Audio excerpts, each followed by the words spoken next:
Olá e bem-vindos. Nessa temporada, a gente está falando de sustentabilidade.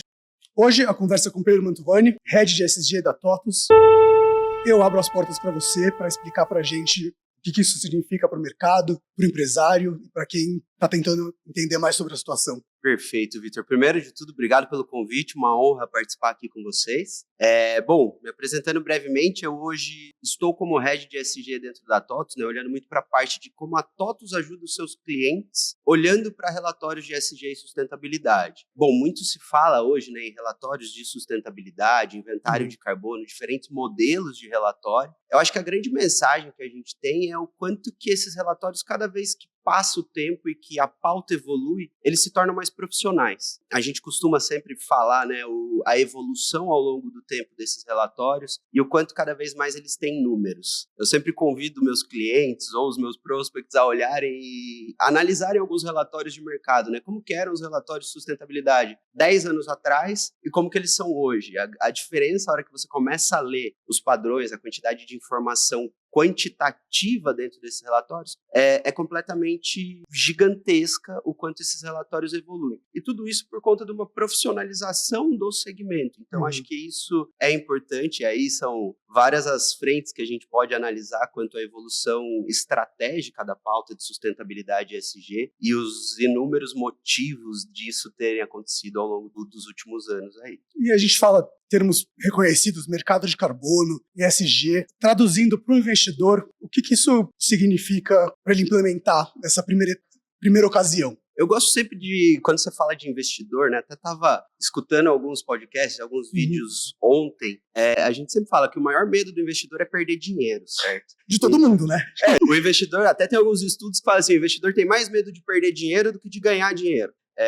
O deixar de ganhar 10 é menos impactante do que perder, assim dizer. E, na verdade, hoje, a parte do investidor, ela é muito importante a gente olhar, porque o próprio termo ESG, ele vem do mercado financeiro. Então, diferente ali de sustentabilidade, quando a gente fala o termo ESG, ele vem de um documento ali do Banco Mundial, que chama Who Cares Wins, que basicamente fala, na hora de fazer uma análise de risco sobre um negócio, eu preciso olhar não só para o balanço financeiro, mas também para outros 3 temas que são importantes e que podem quebrar uma empresa, que é a temática ambiental, social e de governança. Ou seja, o termo ESG ele vem do investidor, ele vem do mercado financeiro. E o que o investidor busca? O investidor busca uma padronização de análise para saber aonde alocar seu capital. Então, no final do dia, o investidor, o que ele quer ver nesses relatórios é conseguir verificar o risco da empresa que ele está alocando o seu capital e ele está alocando algum dinheiro. Então, o ESG ele tem evoluído muito, cada vez com métricas mais quantitativas, para passar essa previsibilidade para o investidor sobre o retorno do seu capital investido.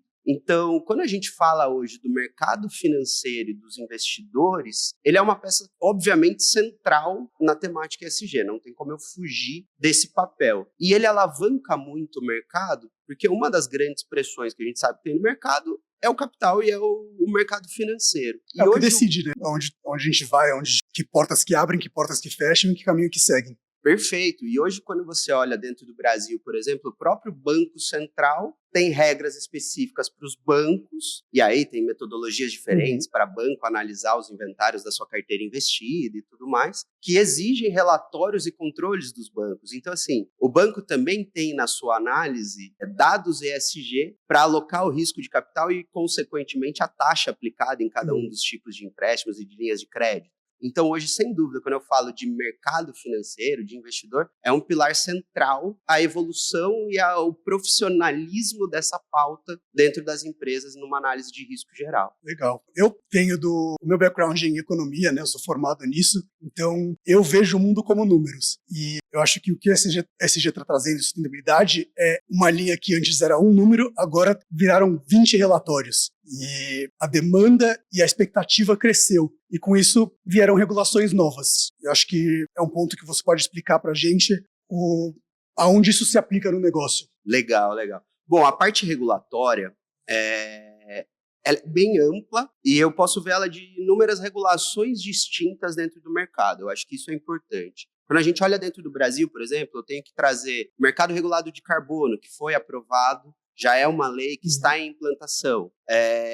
A gente tem recentemente o diálogo, né, as discussões, eu já sei que vai ter outro episódio aí para falar sobre o IFRS S1 e S2 e a regulação da CVM quanto à obrigatoriedade desse relatório, também é importante. Mas eu sempre falo que a regulação, quando eu trato de ESG e sustentabilidade, ela acontece em multicamadas. Ela tem esses macros temas ali, né, essas macro leis, essas macro regulações, mas ela também tem licenciamentos ambientais, ela também tem requisitos específicos de CETESB, por exemplo, FEPAM no Rio Grande do Sul, que é um exemplo recente, que vai exigir inventário de carbono de empresas até outubro desse ano e retroativo de 3 anos. Então, a gente tem diferentes regulações ao redor do Brasil e também ao redor do mundo, que aí muitas das empresas hoje no Brasil que exportam para fora, por exemplo, estão preocupadas com o CBAM. Então, regulações têm um papel central dentro de tudo isso para impulsionar, sem dúvida. E normalmente são relatórios diferentes, né, que você trouxe, assim, inúmeros diferentes, distintos relatórios que eu preciso entregar. Hoje eu coloco ali alguns clusters de relatórios, vamos assim dizer. Quando a gente fala de pegada de carbono, a gente tem o inventário de carbono dentro do GE Protocol, que é o CERN. Quando eu falo de relatórios de sustentabilidade, aí eu tenho uma sopa de letrinhas bem ampla, vamos assim dizer. Vocabulário que muita gente não conhece. Exato. Nunca vai precisar nem conhecer, né? E que, de fato, né, quando eu olho para o Brasil hoje, a gente tem boa parte das empresas publicando no formato GRI, que é o mais exigido e o que a gente mais vê. Mas você tem relatórios específicos, CSRD, eu tenho CDP, eu tenho SASB, eu tenho outras sopas de letrinha, mas quando a gente fala de relatório de sustentabilidade, a maioria das empresas hoje busca os relatórios de GRI, e quando eu falo inventário de carbono, aí é no formato do GHG Protocol, mas aí cada mercado e cada necessidade exige um tipo de relatório, um tipo de análise que é diferente, mas sim, a gente vê uma evolução gigantesca na qualidade desses relatórios e na padronização. Muitas das vezes, a mesma informação que reflete em um relatório vai refletir em outros relatórios. Ótimo. E entrando nesse tema, o que é imagem atrelada ao ESG e o que hoje em dia é exigência comercial? O que uma empresa tem que implementar? Legal. Isso eu falo, né?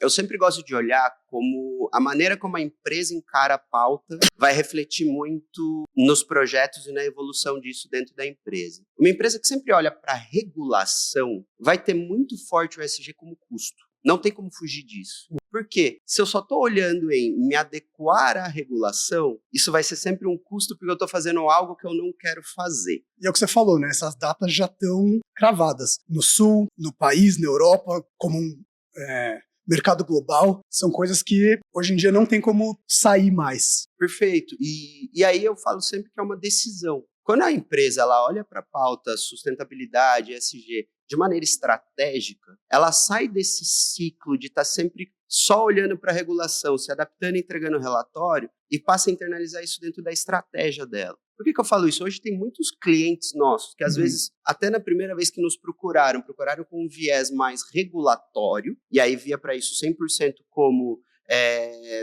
custo ou como uma obrigação que ele tinha que cumprir, mas ao longo do processo de implementação da jornada ESG, ou da jornada de sustentabilidade da empresa, começou a ver possibilidades de diferenciação no mercado. E quando eu falo de diferenciação no mercado, não necessariamente vai ser um produto sustentável, mas o fato de eu, por exemplo, ter o inventário de carbono auditado, ser selo ouro do GHG Protocol, eu posso ganhar pontos numa RFP e aí eu ganho uma concorrência que eu dobro o meu faturamento. Isso é um caso de um cliente nosso, que até trago assim, né, que é bem emblemático, um dos primeiros clientes que utilizaram nossa plataforma para inventários de gases de efeito estufa e relatórios de ESG, ele fala que quando ele começou a entregar esse relatório para o seu principal cliente, ele subiu o seu score e o cliente pôde alocar um volume maior de compra com ele. De um ano para o outro, ele dobrou o faturamento e dobrou o tamanho da empresa. Então, implementando essas estratégias, a gente basicamente transforma o que hoje a gente vê como um custo num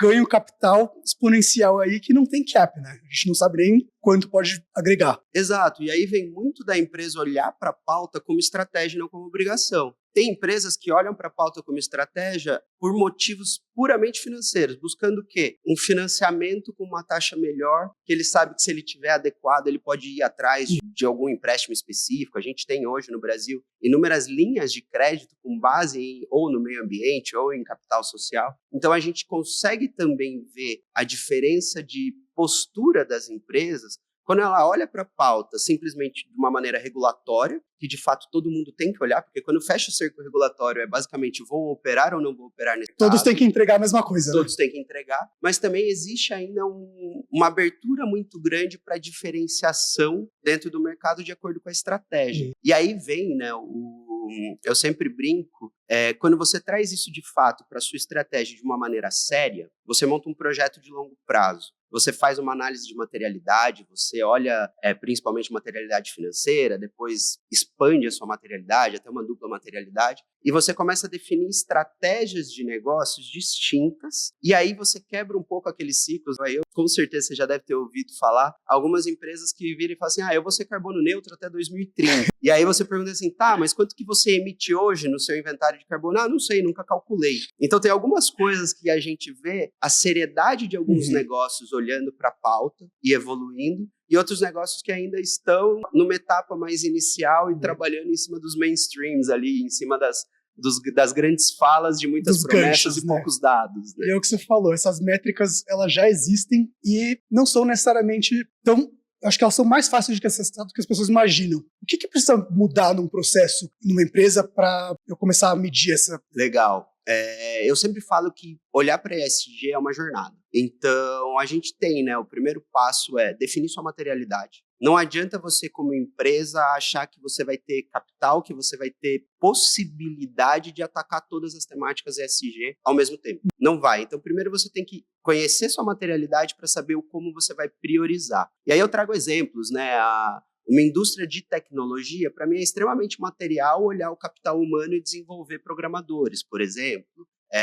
A temática de carbono, ela é importante? Mas uma prioridade talvez um pouco reduzida quando eu comparo com uma cimenteira. Então, a gente tem que entender, o primeiro passo do negócio é onde estão os problemas materiais daquela empresa, para depois eu começar a mensurar o meu impacto de fato à sociedade dentro dos meus temas materiais, e para depois eu começar a controlar e definir metas de redução e metas de melhoria. E aí eu sempre convido, né, e eu sempre falo, no ciclo de relatório, como a maioria das empresas trabalham, você vai estar sempre correndo atrás do problema. Por quê? Você vai fechar o relatório de um ano, e aí depois de outro ano você vai voltar a olhar para aquele dado. E aí, às vezes, você já está longe da sua meta. Você já passou o ano, eu estou olhando o relatório do passado, e eu não consigo ser proativo. Eu estou sempre sendo responsivo a algo que já foi. E é muito por isso que a gente sempre fala na necessidade de uso de tecnologia para mensurar o impacto de ESG, o impacto de sustentabilidade que a sua empresa tem, que o seu negócio tem. Por quê? Porque se eu não tenho tecnologia, eu vou estar sempre atrasado. Eu não vou estar com automação de dados. Eu vou estar com erros de relatório, e aí eu sempre brinco que os erros são gigantescos. Porque se eu estou fazendo tudo por planilha e eu preencho algo que é em quilowatt ao invés de megawatt, eu estou falando de um erro gigantesco. Quando eu falo de tecnologia, eu tenho diferentes maneiras de olhar.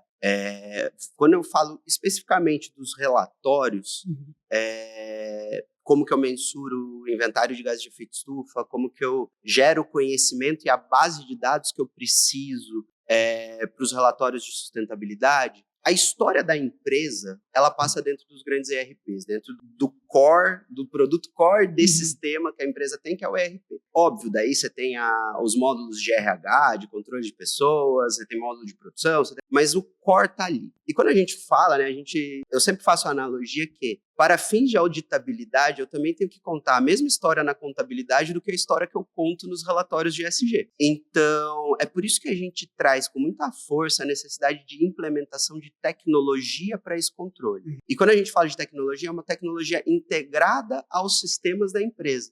Porque não adianta eu querer ter 2 repositórios de dados apartados, que eu não vou conseguir fazer uma análise correta do meu inventário de carbono, dos meus relatórios de sustentabilidade, sem contar que eu não vou ser responsivo. Tem que ser baseado em dados reais, né? Isso ajuda a gente a evitar aquele clássico erro de greenwashing, onde a gente começa a falar sem ter os dados reais e a empresa tem que ir correndo atrás e vira essa bomba relógio que acabou explodindo.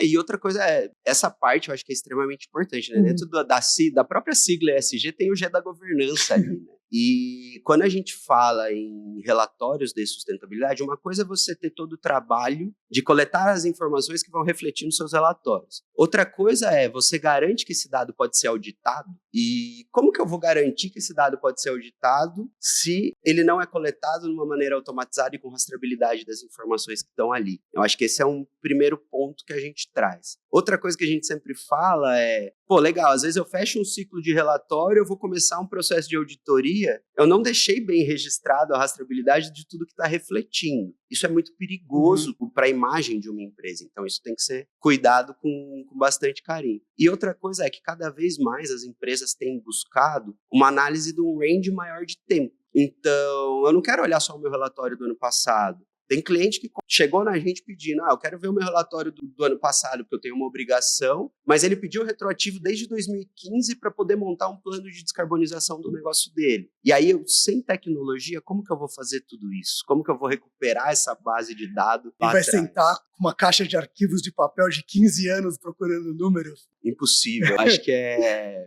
E hoje a gente o dia que você entregar, você vai ter que começar de novo, porque vai ser 15 anos. É possível. E no meu tempo de academia lá atrás, né, quando eu estava no mestrado, eu lembro que a gente falava muito sobre uma possível transição do ERP para um ERP mais sustentável. Ou seja, trocar toda a base do sistema para coletar as informações de sustentabilidade. Hoje a gente já trabalha mais com uma ideia de plataformas que se conectam, não com uma volta e uma reimplantação do ERP com esse viés, mas o que eu sempre falo é, no final do dia, quando eu falo de sustentabilidade ESG, eu estou falando em melhor aproveitar recursos, certo?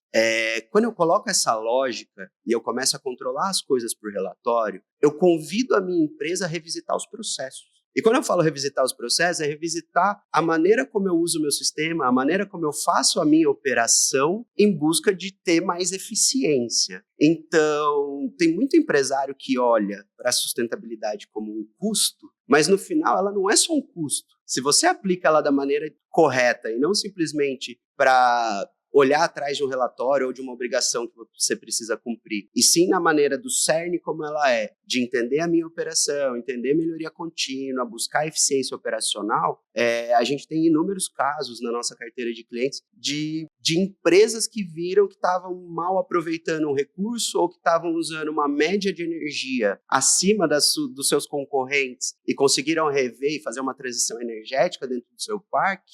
A gente fala muito de resíduos, conseguiu reduzir um resíduo, porque resíduo para uma indústria, por exemplo, é custo. Custos. Porque ele também é responsável por destinar o resíduo depois, além do desperdício. Se você consegue reutilizar esse resíduo e transformar em um novo produto, aí desencadeou mais uma fonte de renda que você nem sabia que existia. Esse mindset que a gente falou ali no comecinho da conversa, ele é muito importante. Se eu for sempre olhar para a minha obrigação, eu vou estar sempre com viés de custo. A gente fala que é sempre assim, ou eu quero olhar para frente ou eu estou olhando para trás com medo do que está chegando e me engolindo. Né? Então, se eu estou sempre olhando para trás, eu vou estar fugindo de regulações, eu vou estar correndo atrás das maneiras mais específicas de sobreviver dentro do mercado. Mas se eu olho como estratégia, eu tenho oportunidades de ganhar em custo, eu tenho oportunidade de aplicar e usar conhecimento, usar tecnologia para melhorar a minha operação, para conseguir um custo de capital melhor e, além de tudo, eu estou me adequando da maneira correta às exigências das legislações. Porque quando eu falo de mercado regulado de carbono, no primeiro momento, muitas das empresas estão preocupadas em entregar o inventário, mas depois de um certo tempo,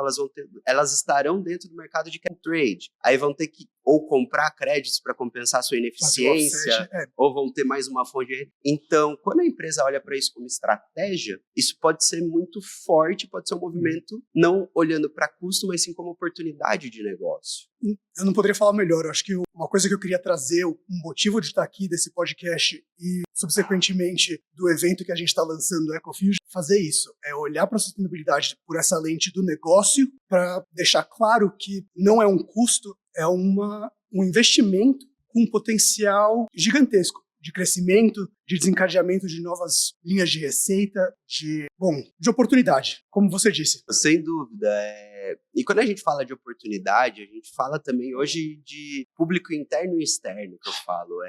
Hoje, a cultura, né, as gerações, como elas foram mudando, a cultura das empresas mudou muito também. Eu brinco, né, que hoje internamente, às vezes você está entrevistando alguém para trabalhar com você, ela está preocupada em qual que é a sua linha de formação de mão de obra, se acredita ou não acredita na Previdência, qual é o seu plano de Previdência, além da... Então, hoje você tem, né, olhando para a sustentabilidade, olhando para a ESG, uma mudança da cultura também das gerações mais recentes. Eu acho que isso era uma temática que antes a gente olhava muito para a pauta como custo ou como algo que inviabilizava negócios, algo que não era bom e que freava o desenvolvimento. E hoje a gente já consegue comprovar com inúmeros casos, inúmeras empresas, que, na verdade, hoje, falar em ESG, falar em sustentabilidade, é olhar, ganhos de operacionais, que eles são, assim, gigantescos. Número não mente, né? Redução de risco. Número não mente, e redução de risco eu acho que também é outro ponto que a gente olha muito forte. Tem clientes da nossa base que ele consome 40% da água do município, porque é uma indústria. Olha o tamanho do impacto, e é um município que está em pressão hídrica. Se ele não faz nenhum trabalho junto ao município de como melhorar essa fonte, olha o risco atrelado ao negócio dele. O risco de, do dia para a noite, ele ficar com a fábrica fechada por meses porque ele não consegue mais água. Então, tem diversas maneiras, diversos focos que a gente pode trazer para a pauta, que hoje, quando eu falo em ESG, eu estou falando uma pauta de gestão de riscos para o meu negócio. E esses riscos, eles podem vir tanto do lado ambiental, como do lado social, como do lado de governança, que é o que lá atrás eu falei que foi o que o mercado financeiro começou a convidar a pensar. Foi o que eles criaram, né? Eu acho que a ótica do idealismo do ESG, às vezes, vai muito para o lado ambiental, e é isso. É uma margem de análise de risco, é um termo que tem que ser reenvelopado ou distribuído diferente, porque o consumidor geral tem o potencial de entender melhor o que significa, e esse é o nosso papel, explicar conceitos claros o que a gente está trazendo para o jogo. Exato, e eu acho que hoje, olhando, né, a gente fala às vezes de sustentabilidade, a gente usa o termo ESG, a gente sabe que é uma pauta que inúmeras vezes, às vezes ela está mais em alta ou mais em baixa, dependendo de alguns posicionamentos políticos e econômicos, mas quando a gente olha na evolução técnica da pauta, cada vez mais é um assunto que já está arraigado nas grandes corporações, e eu também gosto de trazer a diferença, né? Antes era um tema exclusivamente das grandes corporações. Hoje, cada vez mais, as pequenas e médias empresas já estão envolvidas nesse processo por inúmeras formas, por inúmeras razões. Eu sempre gosto de falar da pressão da cadeia. Hoje, se eu sou uma média indústria que forneço para a indústria automotiva, para as grandes montadoras, por exemplo, eu não posso mais me ausentar da temática. Eu tenho que entregar relatórios, eu tenho que ser participativo, ou seja, as grandes empresas elas já exigiram uma pressão que no pequeno e no médio negócio isso está refletindo. Então, hoje não é mais uma pauta que eu faço a distinção. Não dá para ignorar. Não dá para ignorar. E inclusive do nosso lado, como provedor de tecnologia para ESG, eu tenho que olhar na tecnologia correta para o grande negócio e para o pequeno negócio, e aí eu tenho que usar muito de novas tecnologias como o IA para poder escalar o meu negócio e poder escalar o meu produto, e conseguir com que o meu produto seja possível de implantação no pequeno negócio, num custo que ele consegue arcar. Então, a gente vê um mercado evoluindo que, independente do cenário econômico ou do cenário político, ele ano contra ano ele evolui. Ele evolui em quantidade de empresas olhando para esse negócio, ele evolui em volume de negócios olhando para a pauta ESG, inclusive com alguns dados, né, que a gente conversa muito com bancos. Hoje a tecnologia da DIP, que é a investida da TOTVS que a gente trabalha ali, ela está nos grandes bancos e mais aproximadamente 50% do capital investido dentro do Brasil tem uma análise de impacto dentro da plataforma DIP quanto a emissões de gases de efeito estufa. E hoje em dia, quase 10% do capital já tem algum viés de ESG sendo analisado para ver o impacto disso ou não. Então, assim, ano contra ano, a gente vê o volume da pauta aumentando e ganhando mais capilaridade dentro dos negócios e um viés mais estratégico. Eu acho que é isso que a gente tem que buscar. Exato. fica claro que é uma métrica que está cada vez sendo mais abordada. A gente tem mais informação e com essa informação, quem sabe usar e quem planeja tem muito a ganhar. Cada vez mais a gente vê empresas que estão tendo que se adequar rápido. Tendo conta cara. Isso é o que eu sempre brinco, né? Eu falo assim, coloque isso como uma maneira estratégica de olhar antes da pressão chegar, porque ela é mais barata quando você faz com planejamento. Quando eu respeito a jornada, vamos assim dizer, primeiro definindo minha materialidade, para depois saber aonde investir, qual tecnologia utilizar, respeitando uma linha de tempo, ela é menos custosa, tanto financeiramente como culturalmente para a empresa, do que aqueles casos que do dia para a noite a empresa tem que investir rápido em resposta a um cliente ou uma regulação, que aí o processo pode ser muito mais traumático, vamos assim dizer. Bom, Vitor, gostaria muito de agradecer por esse papo. Acho que foi uma oportunidade gigantesca da gente tratar uma temática que é tão calorosa ali em alguns argumentos quando a gente tá falando sobre tanto sustentabilidade como ESG hoje em dia. E para mim o principal é deixar a mensagem de, olhando para a pauta de uma maneira estratégica, a possibilidade de ganhos para o negócio ela é muito maior do que quando eu simplesmente estou reagindo a regulações. Então, acho que esse seria o grande conselho que eu deixaria ali, né, para as empresas que estão entrando na pauta hoje. Bom, é isso, gente. Como o Pedro disse, tem muita oportunidade e muito dinheiro na mesa. Quem planejar vai ter acesso a um recurso gigantesco. Obrigado e até a próxima.